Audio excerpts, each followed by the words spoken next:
What's up, guys? Welcome back to another episode of Seoul Therapy, the podcast. My name is Daniel. Daytona? Today, we'll be talking about the infamous beef saga between Hi-Lite Records and their former artists such as Keith Ape and B Free. As usual, if you enjoyed today's episode, please subscribe to our podcast on all streaming platforms. Don't forget to give us that 5-star rating. Also, for more contents, please go and follow our socials at soul_therapy. And also please support a page on Patreon at patreon.com/soul_therapy. This is like one of the most infamous diss battles. Not even a battle, but it's like a saga between, Hi-Lite Records. It's like it's not just dissing, it's more like beef. Mm, Beef with money involved, beef with business involved, beef with personal shit involved. Like it's basically like the Gossip Girl shit of hip hop or mm, something.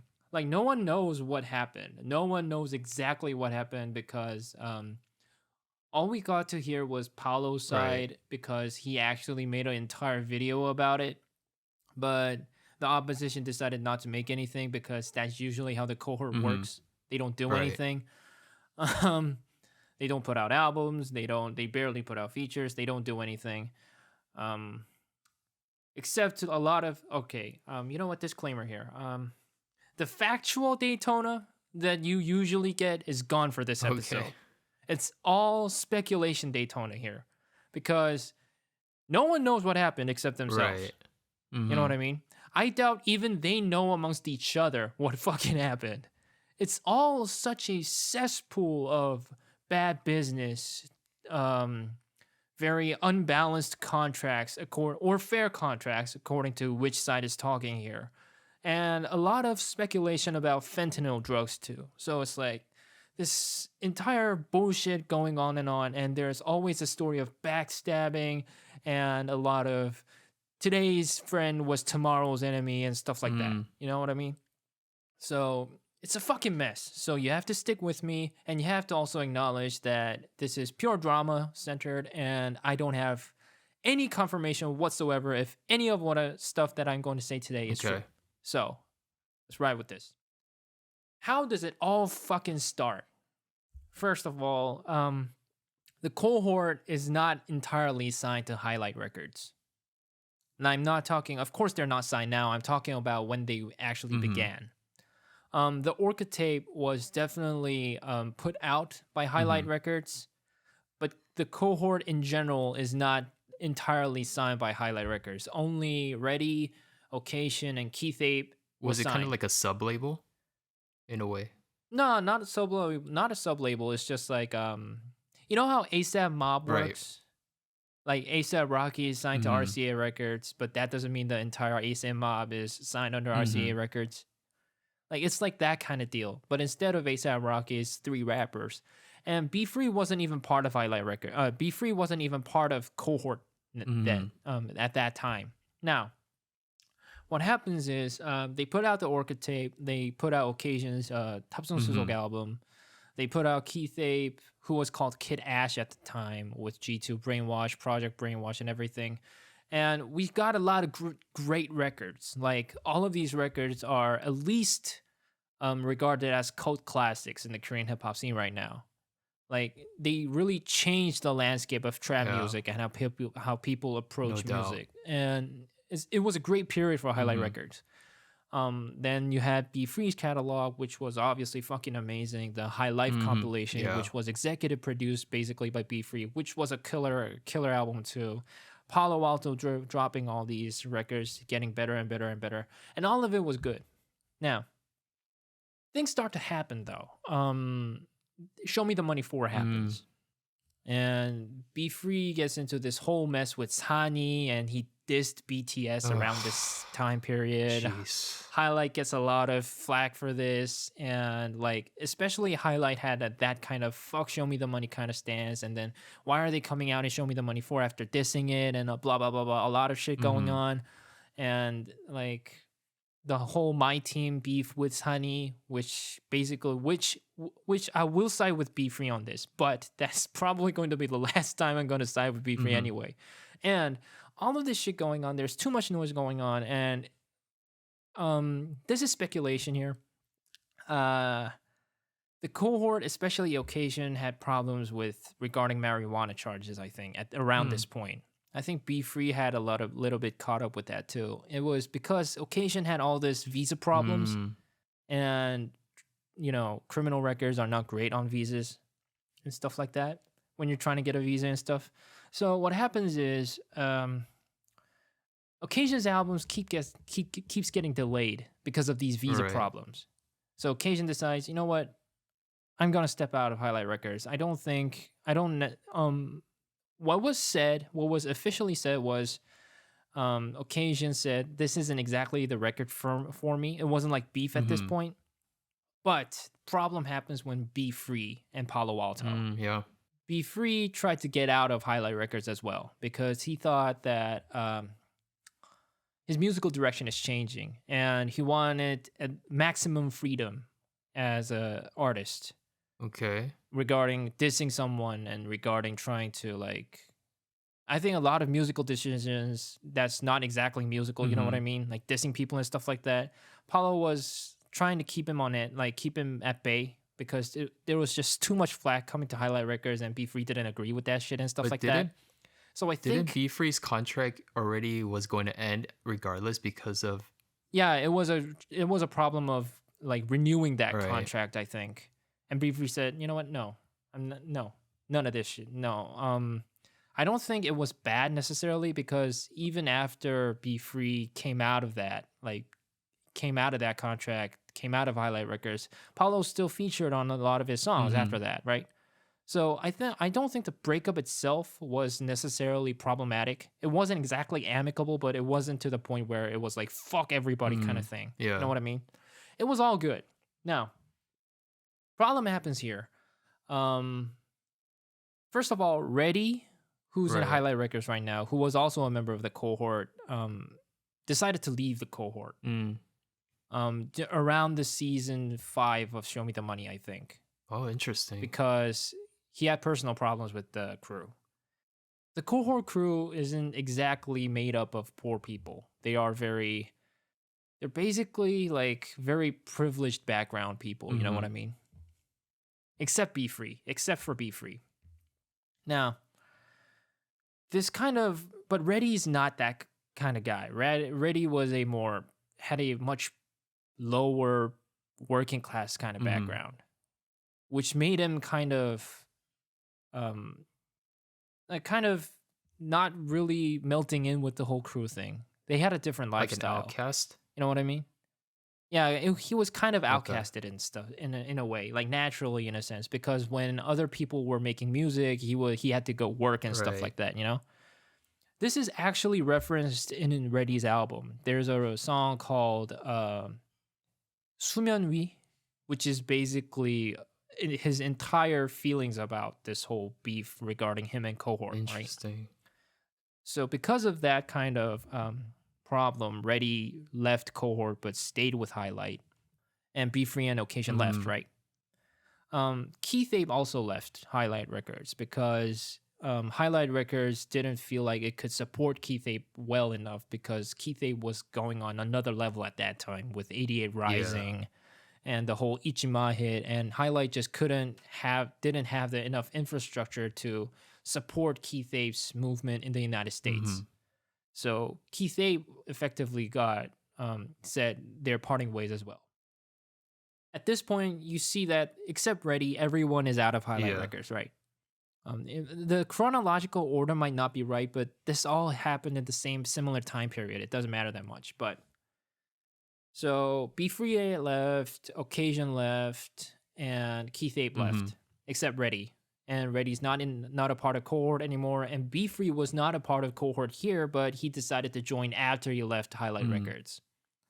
Now, this is when things become problematic. In a fan Q&A, I think, during IG, on Instagram, I think, Be Free suddenly comes out and says, don't listen to records like Korean Dream or anything else that came before.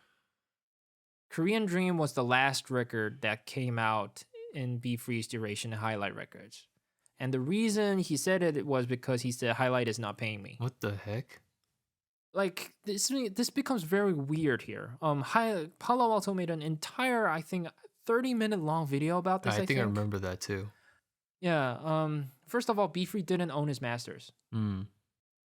That's the problem. Like, no, another big problem is B Free signed the contract himself, which is really fucking weird and stupid. You know what I mean? Wow. Like, normally I would take the side of B Free. You know what I Yeah. mean? But this wasn't like Hi-Lite wasn't a big record label at the Yeah, it time was a either, very right? small label. Like, yeah, B Free started basically was almost a founding member of Hi-Lite, and Paulo actually knew this, so he kind of gave him a bonus kind of Mm-hmm. thing. So because when you like get out of your contract, usually from that point on, you don't get paid for your masters immediately. But Paulo decided to pay him all the streaming service revenue and stuff for 2 more extra Oh, years wow. as a kind of a good farewell. You know what I Yeah. mean?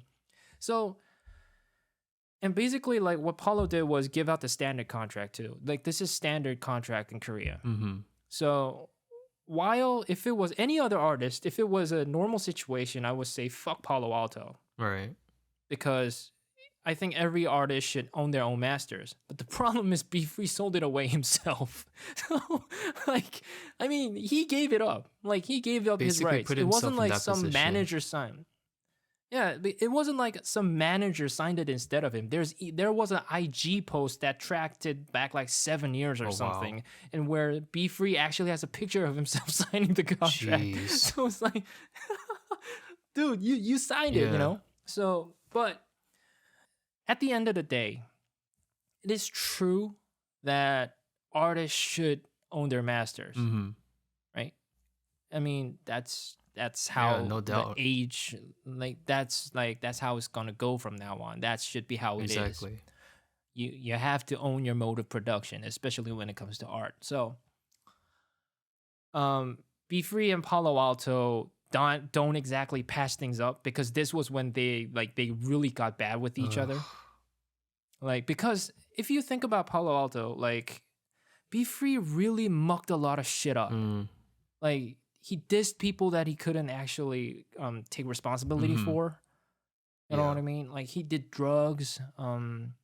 He had a lot of problems like within Hi-Lite Records. Like this is only an allegation of Palo Alto. I'm not going to say if it's factual or not, but when he made the collaboration album Green Club with Sway D, like Be Free really was mentally abusive towards Sway D and stuff like that. Oh. Like this is Palo Alto's kind of allegation, but still. Yeah. You know what I mean? So it wasn't exactly like B Free was the kindest person on earth. He was a jackass. Mm. So Paulo, if we're talking about the perspective of Paulo, it's like I took up with all your shit and all you can say to me now, and I even let you go, even though there were 2 years left on the contract Yeah. and stuff like that. But now you decide to repay me like this. This is what I get, bitch. Is basically what Palo Alto was saying.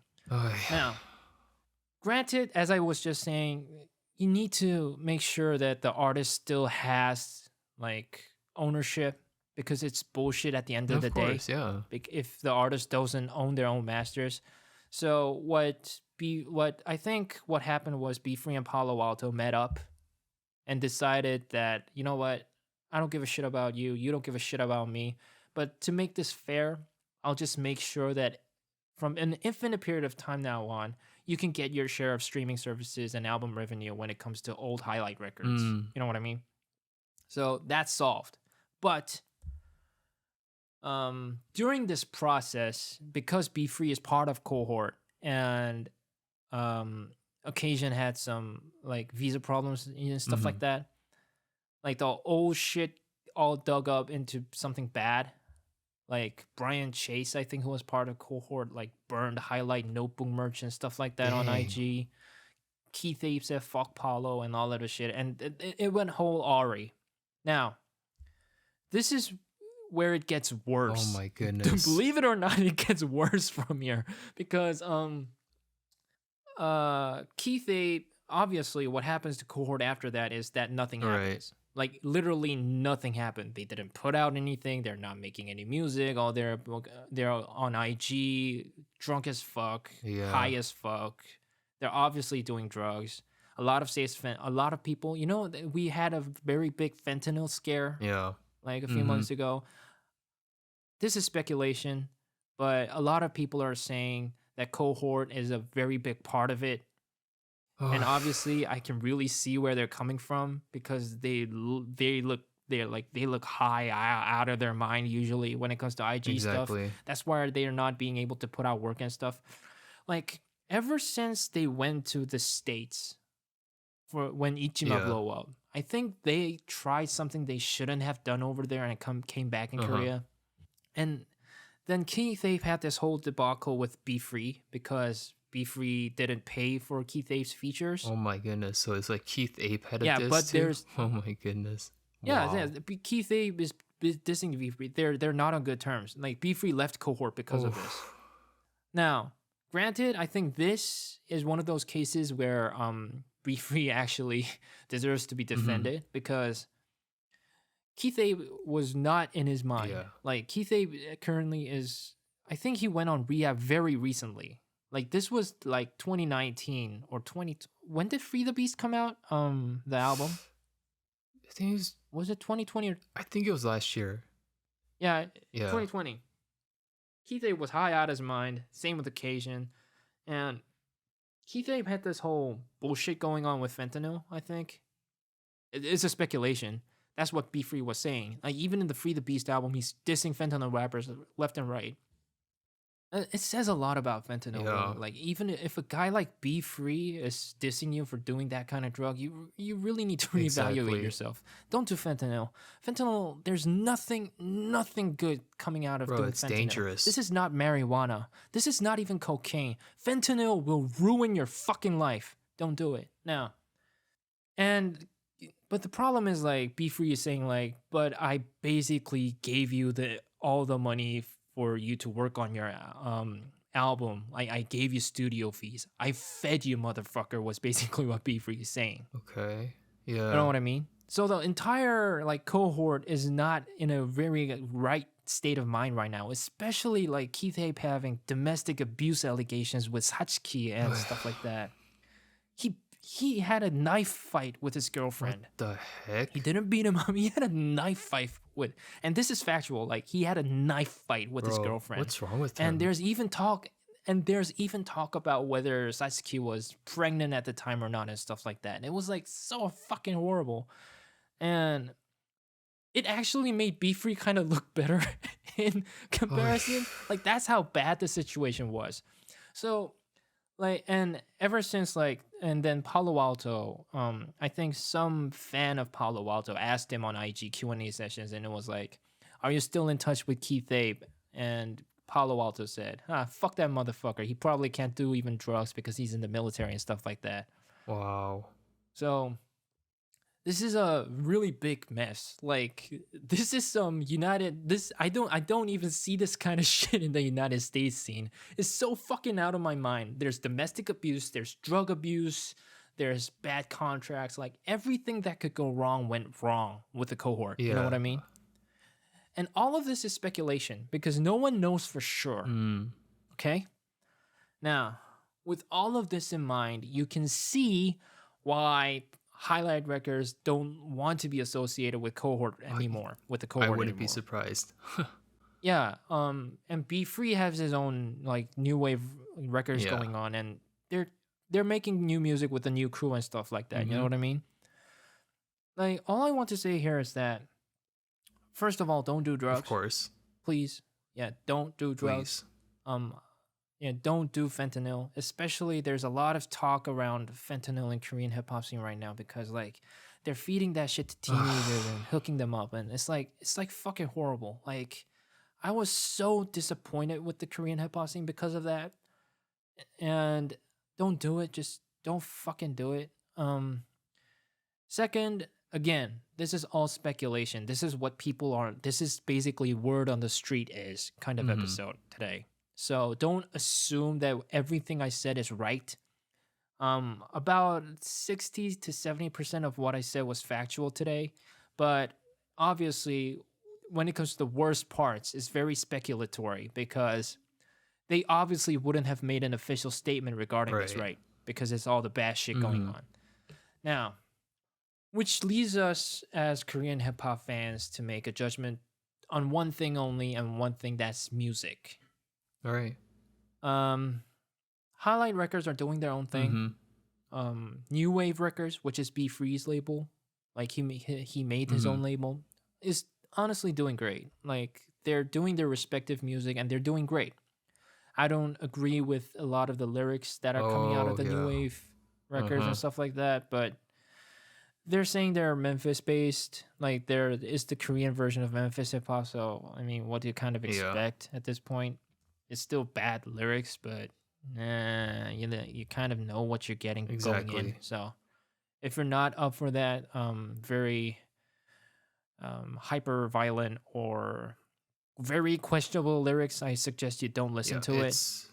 But if you know what you're getting into and you like Memphis hip hop and stuff like that, go listen to it. They make great music.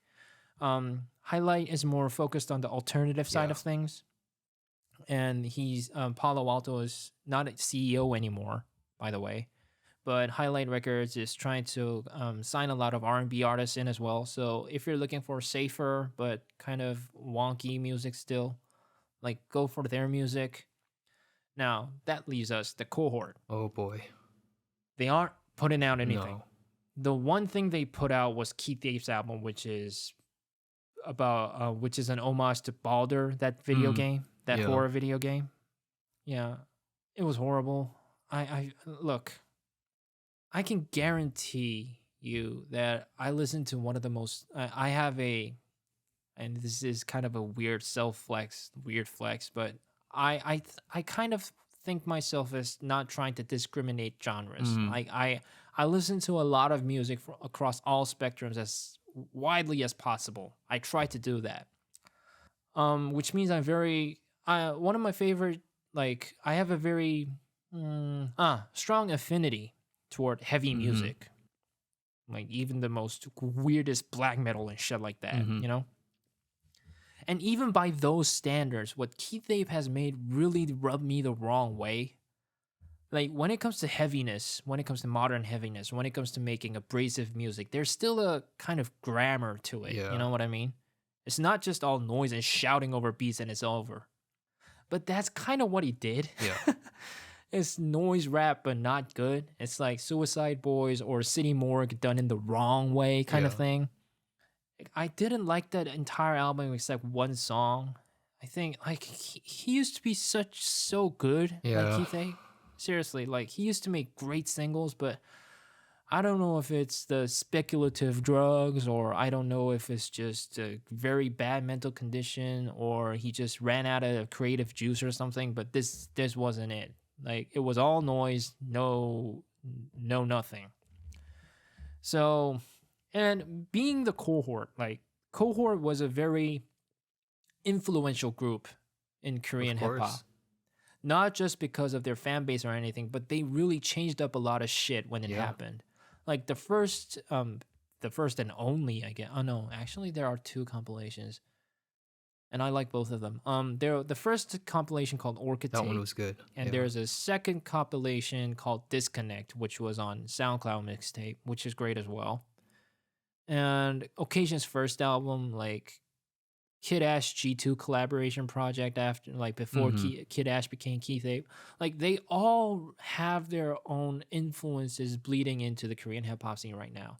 Like there's a reason why Esan said 80% of Korean rappers are influenced by Okasian. Interesting. They're that influential. Wow. Like without the Cohort, like Korean hip hop would have looked very different. That's true. Yeah, that is true. But at this point, they're kind of a husk of what they had been back in the days. Yeah. Like they used to put out the most boundary pushing, experimental, or at least some kind of fresh take on trap music and cloud rap. No doubt. They really used to do that. They really used to put things forward. Like you had a period in time when you were just during the first days of 88 Rising, there was a project called The Last Orcus. Oh yeah, I remember that. Yeah, it was supposed to be a full album, but Cohort being Cohort, it never materialized. There's still the music videos up there, but there was a time and period when you would be anticipating when the next Last Orca single will come out because it was so fucking good. Then nothing happened. Like they kind of Disappeared. vaporized. Like they're gone. Like you can see occasions from time to time. Keith Ape came back with an album before that, but before that he was basically AWOL from the scene. J All Day never put out actual music. No. And there's Coke Jazz in the cohort, but he said it himself that he has no connections with them. He's just in there by name, a name only. Coke Jazz puts out amazing music, by the way. Yeah, he's a good artist. So it's like, yeah, he's a great artist. The only person Coke Jazz has any kind of connection now is B Free, because Coke Jazz and B Free are a very well-made collaborative spirit kind of thing. They always collaborate and they always put out great music together. And B Free's out of the cohort now, right? Because of his beef with Keith Ape. So basically, like, Coke Jazz, the producer, is only cohort by name. Like, he doesn't even talk with the other members. So who cares about that? Which leaves us with the question, what the fuck is the cohort doing? True, yeah. Like, Okasian only teases snippets on IG. For nearly 10 years now. Almost a decade has passed. Yeah. Since his last album. It's been a long time. And he doesn't even call it his first album. So basically, like, according to his standards, that means he doesn't even have a major debut studio album. It's like, then what are you doing for all these years? Like, where are you? Like, why are you not putting out any music and expecting for people to, like, put you on a pedestal? Like, you have to put out work, exactly. Right? You were gone for 10 years. You had some features, great features too, but that's not enough, right? Of course. You need a fucking album. Like, where is that shit? Then we're not getting cohort albums anymore because Reddy's not in there, B Free's not in there, which basically means all we are left with is Keith Ape and Okasian and J All Day. But J All Day isn't exactly a rapper position either, right? He's more like the ASAP Yams kind of character. And then Okasian, which he's somewhat, if you listen to his features, he's not that terrible, but you know, he still has talent. But then you have Keith Ape, who's kind of fallen off musically. Yeah. So I have nothing to expect of this crew anymore. Like, it's a like, wasted potential. It's like watching Fetty Wap or. I actually liked Fetty Wap a lot, like back in the days. Like, I know a lot of people will probably think like it was stupid music, but you have to admit, like, looking back, it was influential. It was, yeah. Like the shit. If you look at stuff like Young Thug, or if you look at stuff like Gunna or Lil Baby, it will be hard to say that like singles like Trap Queen didn't influence them, right? But no one cares about Fetty Wap anymore. No one, like, it has been a generation switch to the point where there are some people, especially really young people, who don't even know who Fetty Wap was. Oh, yeah. You know what I mean? I never imagined the cohort would be like Fetty Wap because Fetty Wap was very commercialized. Yeah, very commercial. Albeit he had a fresh style, but he had a very commercial style. That's not the case of the cohort. Like, the cohort really put out boundary-pushing stuff. And I just can't believe that kind of, not my heroes, but at least pioneers that I really looked up to that will, like, shine a path for newer generations or Korean hip-hop in general would become like this. Right. Like, they're fucking gone at this point. And there's so many better alternatives. Shit, like, I prefer GGM records over this. You know what I mean? Yeah. Like, I prefer not the homies. I'm not a big fan of the homies. Like people like Our Real Goat or Mac Daddy make better music than this. Like 100 times better. Way better music than what they're putting out right now. Yeah, so it's like I just end up bumping the Last Orcas and their compilation albums, and that's kind of it. Yeah, it's like even the Last Orca singles. Like I had to like extract that shit from YouTube. Oh wow. And give it a cover art and stuff like that. Yeah. You know what I mean? Like, they didn't even put it out on streaming services. Like who's managing you? Is there anyone that's actually managing you? And if you really want to remain independent, shouldn't you be like really working hard or Yeah, something? true. Good I question. mean, granted, I'm all for like what do you call it? Taking your time, Oh yeah. but 10 years is overboard. So much shit has Mm-hmm. happened. Like all there were a lot of cohort fans during all around me, like Of course. like and like even you have past cohort members that are like let me look it up little real quick here. Yeah. Brian Chase is gone too. Mm-hmm. Right? There was a lot of Brian Chase fans, but they're gone. Jeremy Quest was actually under B Free and got into cohort, but he's not doing anything Mm-hmm. either. Jimmy Page was actually a part of Oh cohort. yeah. Yeah, and he actually had beef with Occasion, Oh jeez. which led him to get out of cohort. They patched things up, but he's not back in cohort Mm-hmm. either. And while Jimmy Page is not exactly making the most music in the world, it's still more than Occasion or any of the Oh, cohort no members. doubt. For sure. Yeah, like, and he's a good rapper. Like, I really look forward to what he's gonna make from now Mm-hmm. on. And it's like everyone who left you is doing better than you. Yeah, that's You know what I facts. mean? Yeah. Like with all the problems that B Free has, he's considered one of the greatest artists that Korean hip hop ever had. That's fact. Yeah. You know Mm-hmm. what I mean? Yeah, like he's our Kanye West. Like he's regarded as a fucking genius, and I kind of agree with that. No one can do what B Free can Mm. do. Like he's still pushing boundaries. Like 10 years into his career, almost. Yeah, it's crazy. Yeah, and what is the cohort doing? Like y'all people like really revolutionized Korean hip hop in the early 2010s, and it's just so I can't imagine what would do this to you, except of course the obvious speculation of fentanyl. Mm. And if it truly is fentanyl, it's a very great advertisement for anti-fentanyl messages. You literally had the potential to eat the whole scene alive. And if fentanyl did this to you, there's nothing I could say. Yeah. I mean, it's not like your family's like if at least according to Reddy, Mm-hmm. it's not like y'all motherfuckers were like starving or anything. Like J All Day's family has a fucking entire arcade in Jeez. Gangnam. Dang. You know that Gangnam Style Yeah. song? Yeah. Like he has a fucking arcade building in Gangnam. Wow. In Gangnam Station. That's how much fuck ton of money he has. Like, where are you using that money? Yeah. Like, when it comes to fashion too, like the drip level, Mhm. like the whole swagger, the whole music, the way they're marketing shit, like they were so fucking ahead of the curve.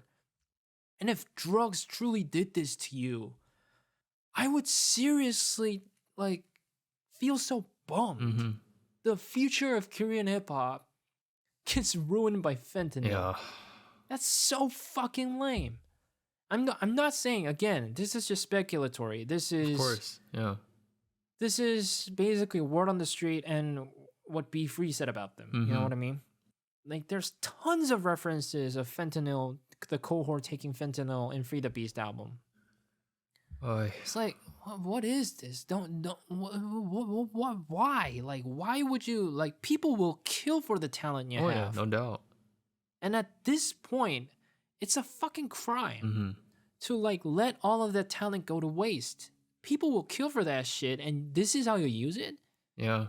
I mean, like, I know, like, the Keith Ape album really rubbed me the wrong way. Mm. Like, this? Really? Like, this is the culmination of how many years worth of hype? Like, Yeah. fuck, 5, 6 or something, right? When was it? When was Ichima and the whole singles coming out thing? Ichima by was Keith Ape? probably 2015 or 16. It was around. Yeah. And the Born Again EP, which was 2018. Born Again, granted, wasn't that bad. It wasn't decent. exactly. It didn't exactly deliver on the hype, but it's not a bad album. It's a decent album, I guess. Which means that this new album was 3 years worth of hype, Mhm. right? And this was actually a studio album. Born Again was an EP. Mm. And Born Again was way better than this. Like, way better than this. Yeah. This was the guy who was supposed to make a collaborative EP with Playboy Cardi of all people. Wow. There was actual hype around this. I think there was like a double XL feature saying that they're going to make music together. Oh, I remember like, that. what the fuck happened? Yeah. All right, this is purely speculatory again. You remember when Famous Dex Oh, yeah. really like rocked with Keith Ape Yeah. and stuff, and you saw what happened to Famous Dex, Mhm. right? Like he had these whacked out pictures coming out and saying he's going to rehab or something. Oh, yeah. You remember Mhm. that, right? He looked really bad in those pictures. I think that kind of caught up with Keith Ape as well. I think that was the moment where it all fell apart. This is speculation again. I have to keep saying it so For I sure, don't get sued yeah. or something. Yeah. So it's like going to the States was supposed to make you grow as a person. It was supposed to make you push your music to the next level. Exactly. But it made you regress so bad. Ugh. This wasn't supposed to be your ending. This wasn't supposed to be what our greatest success was supposed to be. You know what I mean? Ichimo was a crazy moment for Korean That was fans. a mega Like, hit, dude. holy Yeah. shit, we can fucking do it. Maybe we can Yeah. do this shit. Look at Keith Ape. And look what we got instead. Mhm.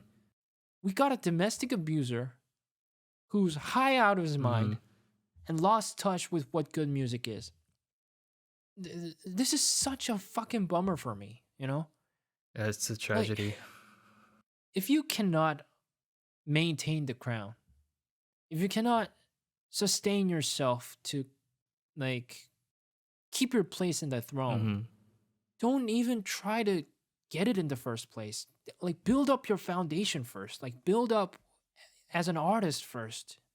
One hype single goes so far, no matter how big it is.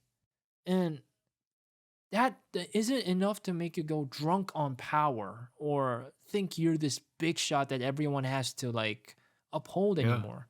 You have to remember where you came from. You have to remember the people that helped you along the way. You have to remember the fans that actually, really wanted you to succeed. Like the fans who bought your albums and stuff like that. No you know? doubt. Yeah. You don't forget all of them and do drugs and then shit on them shit on them afterwards. After all they have done for you. Like, look, I have my own personal reservations about Paloalto. This is purely personal. There's sometimes he kind of rubs me the wrong way. When he gets really defensive. But it's still incomparable to what these motherfuckers were doing. Yeah. At least B Free had the decency to kind of actually work on his music and and finding new crews to bolster his musical evolution. That is true. Yeah. And he's seeing some sort of success right now. It took a long way because he dissed the wrong people and had made the wrong connections and stuff like that. But at least with all his problematic shit, he's doing his base job and duty as an artist, which is to keep evolving, or at least if you're not evolving, keep putting out great music. You know what I mean? Like, this is such a shame because a lot of my favorite American rappers like don't necessarily even evolve. They just stick to their style and they keep being underground, but they consistently put out the work ethics so that their image is maintained and they gain a cult following. Exactly. Like rappers like Mac Homie, rappers like Griselda, rappers like Ka, rappers like rest in peace MF Doom. Yeah. Like Doom. Like you don't in this constant everlasting kind of skewered and very regrettable pursuit of worldwide fandom and worldwide stardom. You forget what's important. That's true. Don't do that. That's I know it sounds cliche as But fuck, it's true. but that is literally the definition of selling your soul. Yeah. Like, you don't have to be big. You have to be consistent first. Exactly. If you're not consistent, none of it fucking matters. It's not like you're going to put that money into a savings account or anything, right? I literally never seen a rapper who is a one-hit wonder put all of that money to a savings account and become big for something else. Like even fucking 50 Cent. Yeah. You know what I mean? Oh yeah. Granted, he has only one good album, in my opinion. Get Rich or Die Trying. The rest is fucking trash. But look what he did with after that shit. I mean, granted, he still sold out his singles and stuff, and The Massacre isn't exactly that terrible of an album. But still, like, he went somewhere when he musically fell off. He's a businessman. Right? Yeah, but the reason he could have done that is because he keeps his fan base fed. Yeah. He never stopped exactly making music, right? But this is just like disappearing off the face of the earth for 10 years and expecting everyone to still love you is stupid. It's just plain stupidity. And is exactly what's happening with the Cohort. Like, being perfectionist is fine. Seriously, it's fine. No doubt. But I'm really, really doubting if this perfectionist thing is the thing that is keeping the Cohort backwards. I don't think it's perfectionism. I think it's entirely something else. I think it's ego. And it's such a shame to watch this. Like, there's so many rappers that shout out Okasian. Oh yeah. Really. A lot. Like their music, like Okasian's first album especially is godly amongst the holy pantheon of Korean classics. It is, yeah, no doubt. Yeah, like that shit is like our Live Love ASAP or something. Like that changed so many things. And every time I listen to that album, it's like, damn.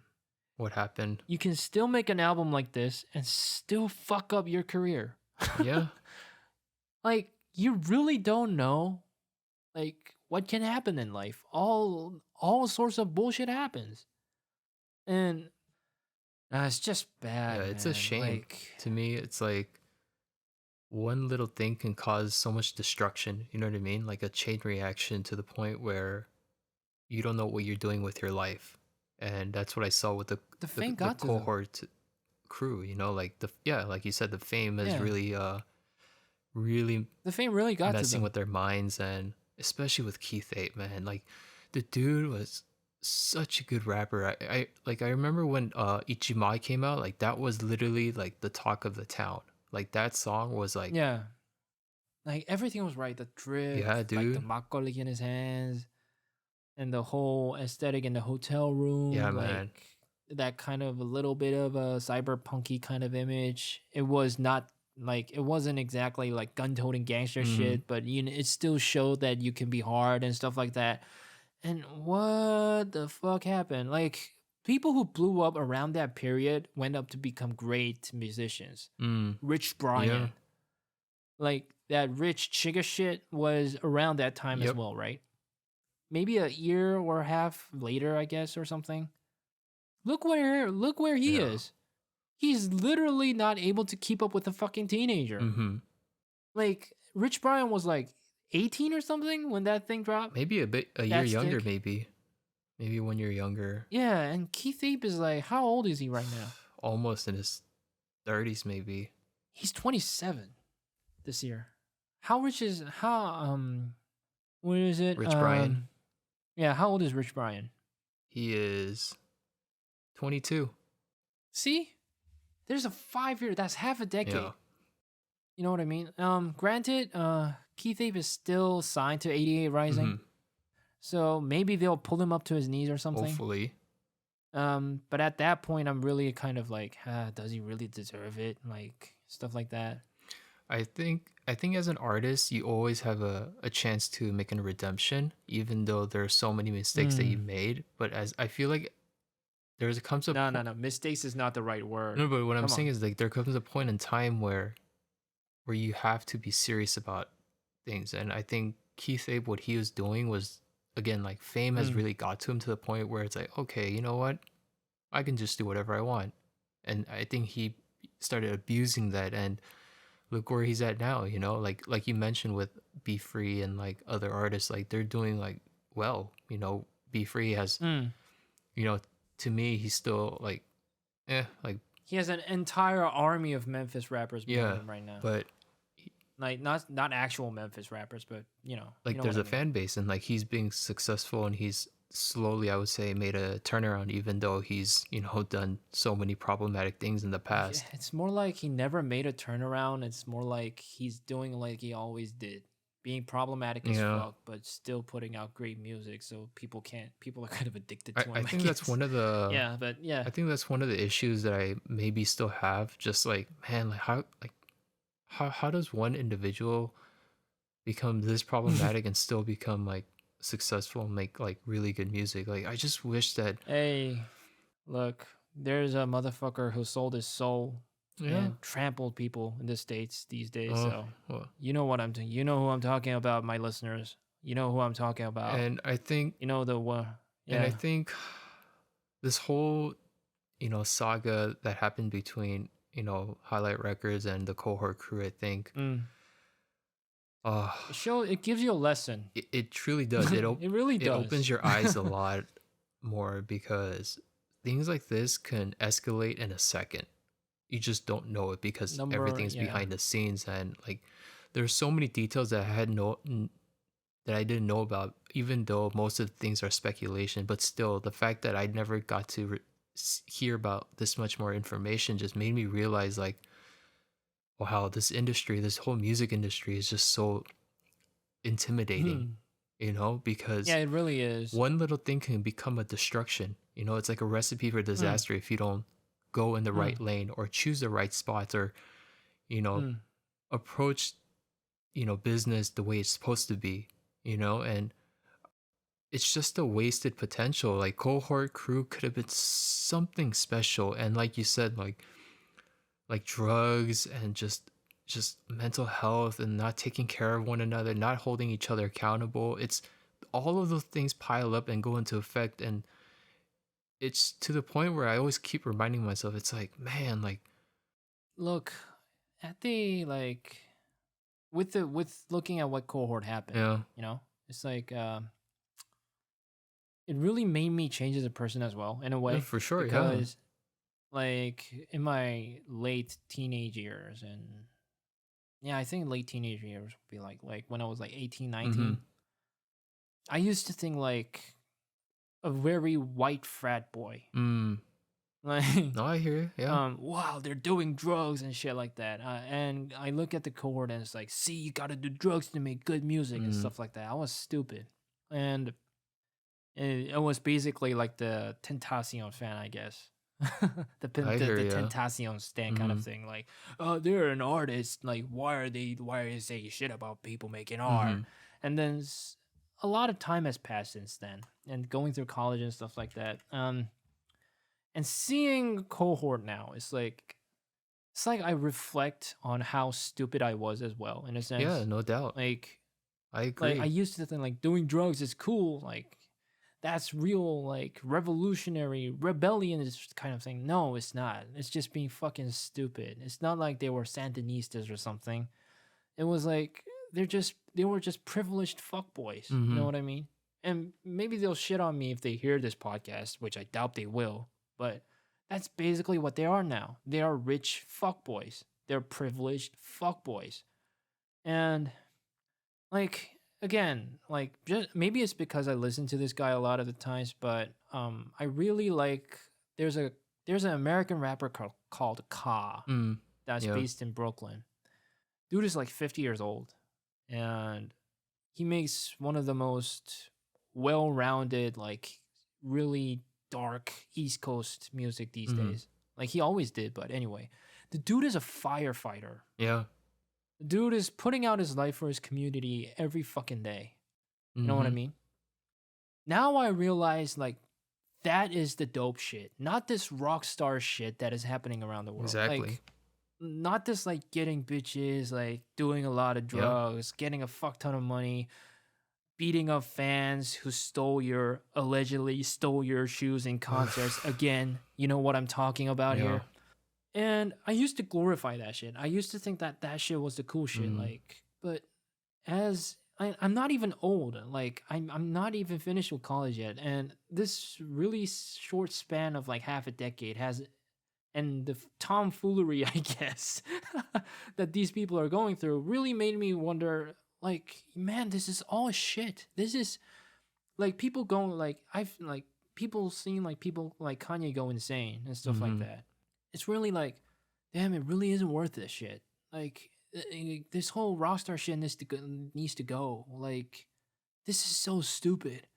Like who cares? Who cares if you get bitches? Who cares if you get Yeah. money? When at the end of the day you become a fucking ugly version of yourself that no one anticipated. No doubt. Yeah. Like, yeah, and it's like there's a reason why rappers like Ka or like fuck even like MF Doom before he passed or like there is a reason why people should mature. Like remaining the fuckboy forever is such a wrong take when it comes to making art or becoming a fan. No doubt. Yeah. You know? Because at the end of the day, what the rockstar persona is basically being a fuckboy who got lucky enough to have millions of dollars. Yeah. That's it. Like, do you really want that version of yourself to be everything? Like, even fucking Jay-Z matured at the end. Yeah. You know? That 444 album? No doubt. Even people like Verbal Gent in Korean hip-hop, he used to, like, diss everyone. And now he's making matured out music, and honestly, he's doing much better. Yeah. And in the VJ's case, because he has a drunk driving, you know, Yeah, I remember that. past, it even soars as that's how you redeem yourself. You constantly put out singles that where you're making aware that you didn't forget what you have done and stuff Exactly. like that. What ends up being the rock star is that you become so obsessed with becoming the man, becoming the that is toxic masculinity here. Like you get so obsessed with not having any kind of flaw that you need to be the untouchable like kingpin or something. It makes you blind to your own faults. It makes you blind to what you're doing to the people around you. It makes you blind to where your life is heading. Yeah. Where are you going to be like 15 to 20 years down the road? And all the money in the world is not going to solve that. Yeah. You know? All the fame you have, all the glory, I guess, in a sense, that you're getting is not going to make it enough because one day you're going to fall. That's a given. Yeah. You're going to fall someday. Like, it might be tomorrow. It might be 5 years from now. It might be fucking 20 years from now. But no one, literally no fucking one, stays on that upward trajectory. Facts. Like the Webermensch is a fucking lie. That shit doesn't exist. You know? And when you fall, if you have risen fast, you fall fast. The higher you have risen, the more you will fall. And the more that fall will hurt. Yeah. So what you do instead is on your way to the rise, it might be slower. It might be more frustrating. But you keep other people's like integrity. You keep your integrity. You raise a lot of people along up with you. So when you begin to fall, those people are there to catch you. You know what I mean? So that at the end of the day, you might be slower, but in the end, you will not have fallen that much and overall have a way more consistent and less eventful life so that you can make great music out constantly for your fans and for your artistic integrity period. So this rock star shit that we are so infatuated with these days, because the Cohort really had that kind of persona too. You know what? I'm just gonna save it. Like Travis Scott too. And recently, like, yeah, you know what? Travis Scott is enough. Like that's exactly what I was talking about here. I hear you. Like, don't. Like, the dude even had a song called Stop Trying to Be God. Yeah. Yeah. Like, nihilism will not get you anywhere. And I know I might sound like the Christian evangelical here and sound like a Jordan Peterson proxy or something, but nihilism truly doesn't get you anywhere. This is not a right-wing, left-wing thing. Like, nihilistic, I've seen left-wing, progressive, nihilistic people. They end up very miserable. Yeah. You know what I mean?